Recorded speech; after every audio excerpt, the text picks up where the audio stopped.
Let's get down to business. Thanks for coming out tonight. I wrote me a manual, a step-by-step booklet for you to get. Oh, I make money move. You can't see me, my time is now. What up, guys? Welcome back to the Fitness Times Business Podcast. My name's Joseph Mencel. I am your host, and I'm riding solo in this episode of Fitness Times Business, and I'm super excited about it, guys, because this is going to be arguably the most strategic, most practical, business-focused episode of the Fitness Times Business Podcast that we have recorded thus far. And those of you who are listening who either run your own business or are within a management position within the business that you work for. And what I mean by that is you're in charge of other staff members within the business. You guys are going to take so much value out of this episode. It's going to blow your fucking minds. I'm going to talk to you guys about one of my personal favorite higher level reflection and observation techniques that I tend to use at the start of every single year. And I've just gone through using this technique at the start of this new decade, 2020. And that technique is called SWOT analysis. For those of you who are unfamiliar with SWOT analysis, S.W.O.T stands for strengths, weaknesses, opportunities, and threats. And there's 5 things that I want to talk to you guys about in today's episode about SWOT analysis. I want to go through what it is, or what is it. I want to go through why do it, why do I do it, why do I think it's so valuable, why should you do it as well for your business or for the staff that you're in charge of managing within the business that you work for. When should you do it? Who should be involved in your SWOT analysis? And then, of course, how you actually do a SWOT analysis. So I want to kind of set this up and then really kind of knock you guys down with as much practical strategy as I possibly can about how I personally go and execute on a SWOT analysis. So let's get straight into it, starting with what is it? S.W.O.T, strengths, weaknesses, opportunities, and threats. So effectively what this is it's a little bit of a brain dump. As I mentioned, it's a higher level reflection and observation technique that really allows you to kind of step outside of the day-to-day operations of your business or the business that you work for and kind of take a bird's eye view or a higher level view of the critical pieces of the business that make up the strengths of the business, the weaknesses of the business, the opportunities that the business has to do things better or improve, and then the threats to the business. That's effectively what it is. It's a bit of a brain dump. It's a bit of a higher level observation type technique. It's a little bit of a reflection type technique, but it's really just an opportunity to step out of the box, to step out of the day-to-day operations and really consider, where are we at as a business? Where are we at? What are we good at? What are we not so good at? What can we get better at? And what do we need to keep our eye on? Why should you do a SWOT analysis? It really is an opportunity, the old cliche saying, every now and again, you need to make sure you're working on your business, not in your business. That's particularly true for those of you who run your own business. And even those of you who are in management positions, which tend to, if you're in a management position and you're managing staff, they tend to be very operational based. So whether you like it or not, you are kind of boxed into working in the business most of the time, and you don't really get an opportunity to step out of that box and work on the business. This is really that opportunity to work on the business. So why should you do a SWOT analysis? To really step out of the box and take this higher level observation and reflection time to look at these different parts of the business. It also enables a recalibration of those day-to-day tasks. So you go through and you do a SWOT analysis, and we'll get into exactly how to do it. And you might go, shit, the day-to-day tasks or the working in the business that I'm doing each and every day, spending most of my time doing, actually needs to be recalibrated a little bit, because perhaps I'm not spending enough time on the strengths of the business, or perhaps I'm not giving enough effort to bettering the weaknesses of the business, or perhaps I'm not actually even interested in pursuing the opportunities of the business. Or I'm not even aware of the threats of the business, and I need to be. So it really enables you to not just reflect on where the business is at, but reflect on what your day-to-day operational activities are within the business.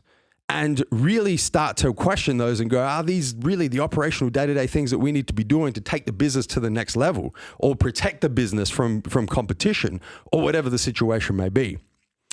And the final reason why you want to do SWOT analysis, and this is personally why I do it at the start of each and every year, is that it is a really good way to set the foundation for new business goals, new business SMART goals. You guys know I'm a big fan of SMART goal setting: specific, measurable, attainable, realistic, and time-bound. It really allows you, through taking this higher level look at how the business is performing, the things it does well, not so well, opportunities to do things better, and the threats that you need to be aware of, to then go, okay, now let's have a look at the goals for the next year, the next couple of years, the next 5 years, the next 10 years, however, whatever that time period is within your SMART goal setting for the business, and go, okay, do these goals align with the strengths of the business, with correcting the weaknesses of the business, with pursuing the opportunities that we have as a business, and with mitigating the threats to the business. So it's a really good foundational principle that I really advocate doing before you even consider setting new business goals. So anytime that you're going to set new business SMART goals, whether it's the start of every year, halfway through the year, once every couple of years, or just sporadically, whenever it is, that's a really good opportunity to throw in a SWOT analysis as that fundamental first step in new business goal setting. And that kind of leads into the next point, which is when should you do it? At least once every 12 months. I think if you're not doing a proper SWOT analysis at least once every year, things are going to creep up on you that perhaps you don't want them to creep up on you.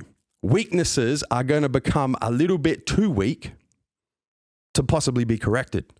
Threats that you may not even be aware of can become such a big threat to your business, and you may not even see them. You maybe become blindsided of them. Opportunities, we all know, man, in any business, opportunities pop up very, very frequently. And if you're not keeping your eyes open and you're not taking a high level view of what those opportunities are, you may miss them. And then strengths, as your business grows and as your business pivots, or the business you're working for pivots and develops, the strengths of the business are going to change as well.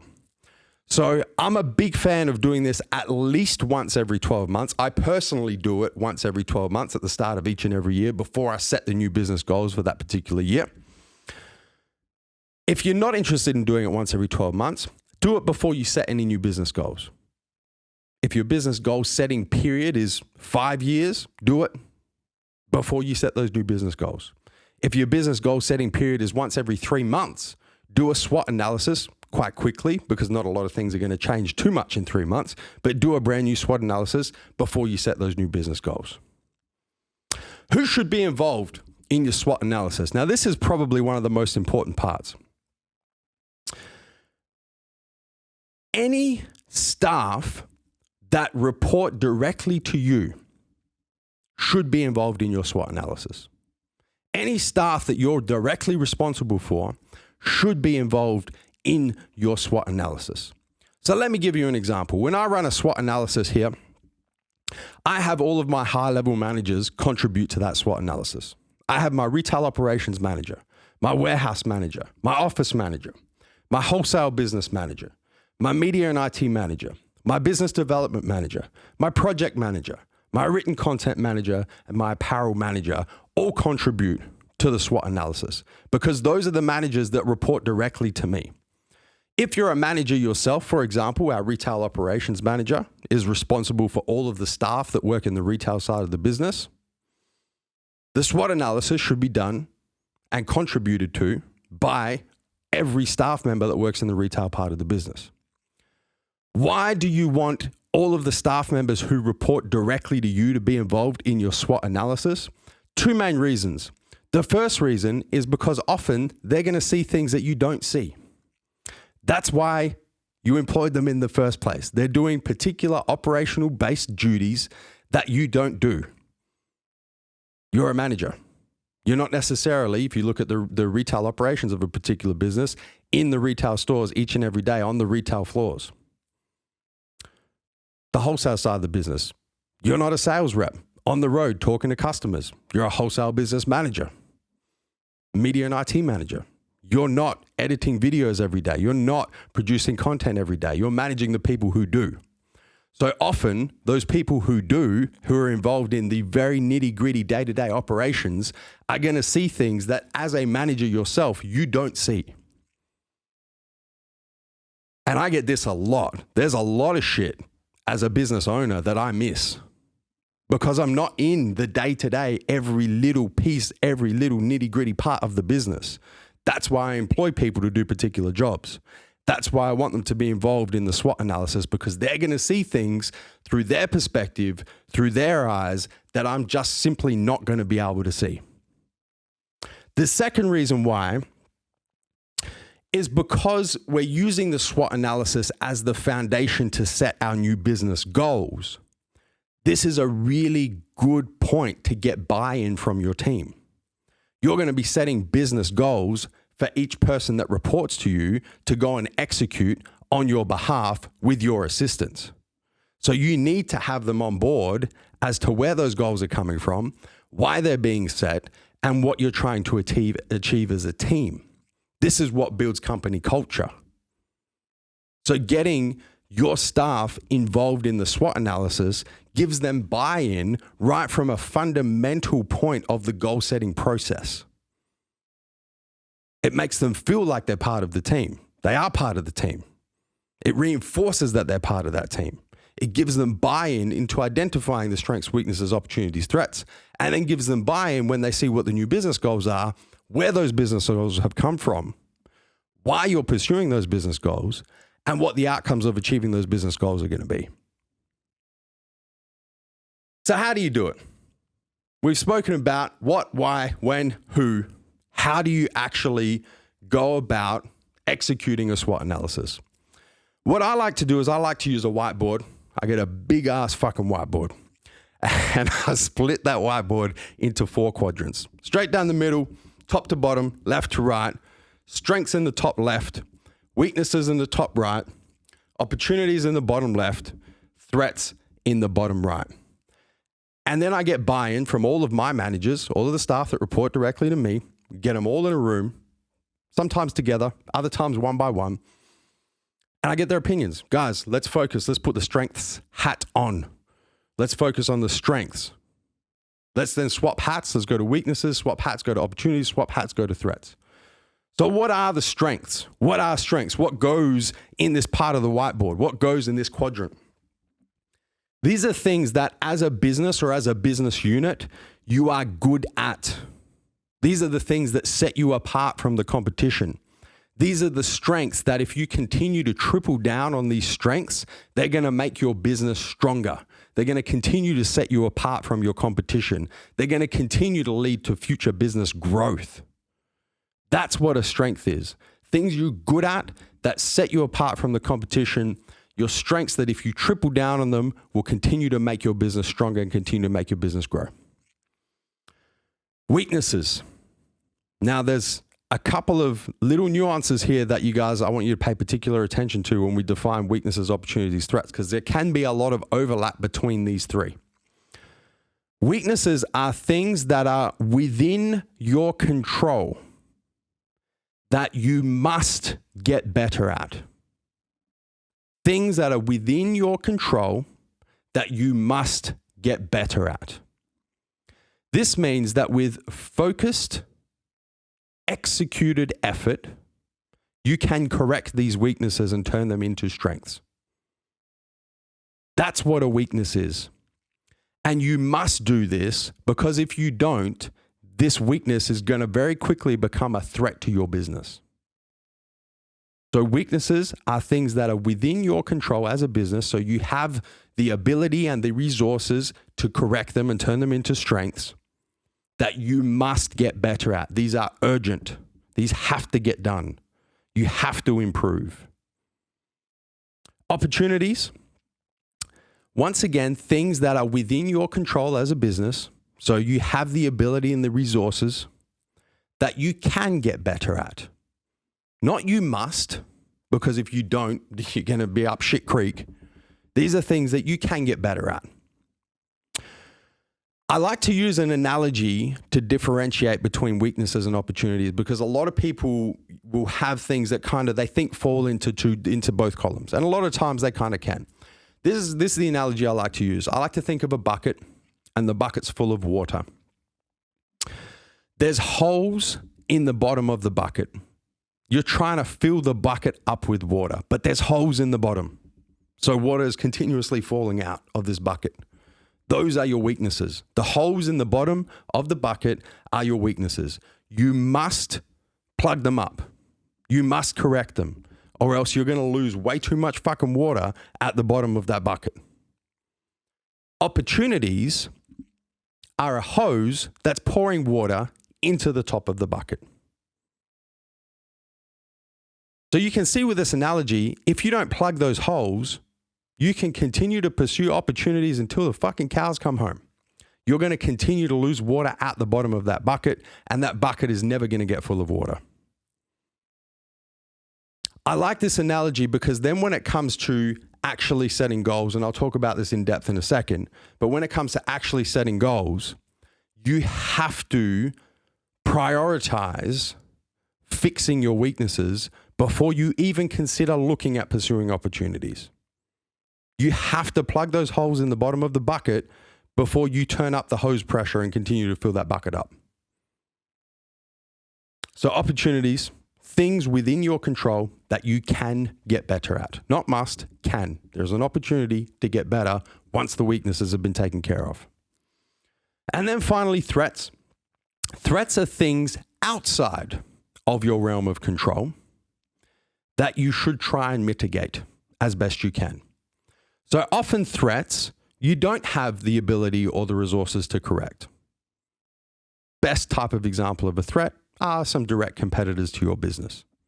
You can't really do much about them. They're going to do what they're going to do. You're going to do what you're going to do. You're going to triple down on your strengths. You're going to correct your weaknesses. You're going to pursue your opportunities. They're going to do the same thing. There's not really too much you can do about that competition. It's outside of your control. But you do have the opportunity to mitigate their threat by doing those three things: by tripling down on your strengths, by fixing your weaknesses, and by pursuing your opportunities.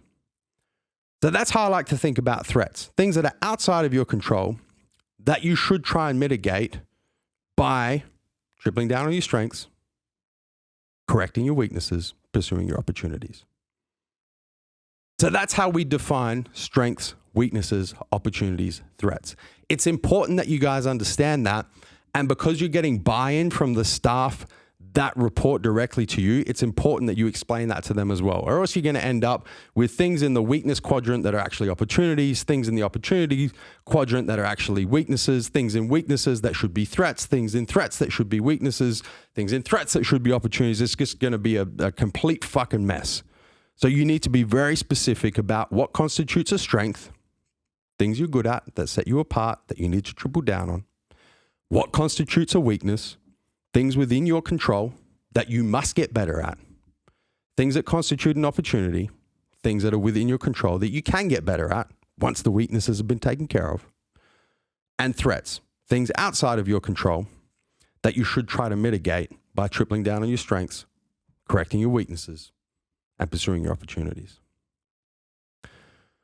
The final thing that I want to talk about is how then you use that SWOT analysis to start setting business goals and the order of priority upon which those business goals are set. This is kind of really open to interpretation, open to the amount of resources that you have as a business, open to your abilities as a business. But generally speaking, this is how I like to pursue business goal setting based on a complete SWOT analysis. The first priority is to triple down on strengths. So I will set business goals around making sure that we continue to dominate what we are good at, what sets us apart from our competition. That's our bread and butter. That's our asset as a business. That's what got us to the point we're at as a business. We have to protect that. We have to defend that. We triple down and we set business goals around those strengths, and those are the most important. The second most important are the weaknesses. Plugging those holes in the bottom of that bucket. We have to, we must We have the ability, we have the resources, it's within our control. We must fix those weaknesses and ideally turn them into strengths. That's the second priority. The third priority, once we've set business goals and allocated resources to tripling down on strengths, once we've set business goals and allocated resources to correcting weaknesses, then we'll start to look at the opportunities. We'll start to look at that hose pressure that's filling up the bucket with water. We start to pursue those opportunities, but only once we've allocated the resources and set business goals around tripling down on strengths and around fixing weaknesses. Then we set business goals, we allocate resources to the opportunities. If you're doing those three things in that order, a lot of the threats you're going to mitigate automatically, but you should still be aware of them. Often it's very difficult to set business goals directly around mitigating threats because they're outside of your realm of your control. The principles of smart goal setting, specific, measurable, attainable, realistic, and time-bound, are at odds with things that are outside of your realm of control.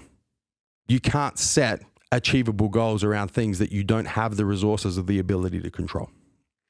So a lot of the times, the threats are just something that you have to be aware of and will automatically be mitigated by you tripling down on your strengths, correcting your weaknesses, and pursuing those opportunities. And guys, that's a wrap for this episode of Fitness Times Business. If you have listened to this episode and you have found value in it, a couple of things that I ask of you guys. The first thing is to actually put this into practice.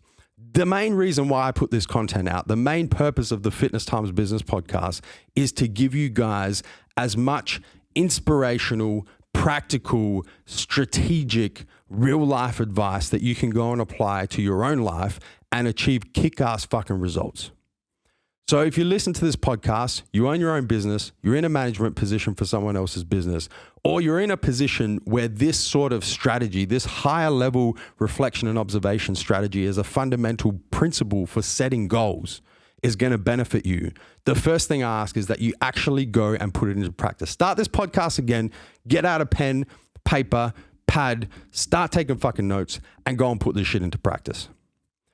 The second thing I ask is that you guys tell someone about this podcast. Spread the word, man. Spread the love. Next time conversation comes up about content that you've been enjoying, maybe it's a movie, people talking about movies they've seen, people talking about books they've read or listened to, drop the Fitness Times Business podcast in that conversation. Say, man, I love this podcast. And just give us a little shout out. Or if you're on Instagram, the one thing that I really like, because I see it, is take a screenshot of whatever podcasting platform you're listening to at the moment, post that screenshot in your Instagram story, tag me in the screenshot at Joseph Mencel. I see that shit. I repost that shit. I appreciate that shit. Guys, you could have been anywhere in the world right now, but you're here with me. I appreciate that. Until next time, we'll catch you on the flip side. Thank you for tuning into this episode of the Fitness Times Business Podcast. Be sure to subscribe, and if you enjoyed listening to this episode, make sure you give us a 5-star rating. Until next time, we'll catch you on the flip side.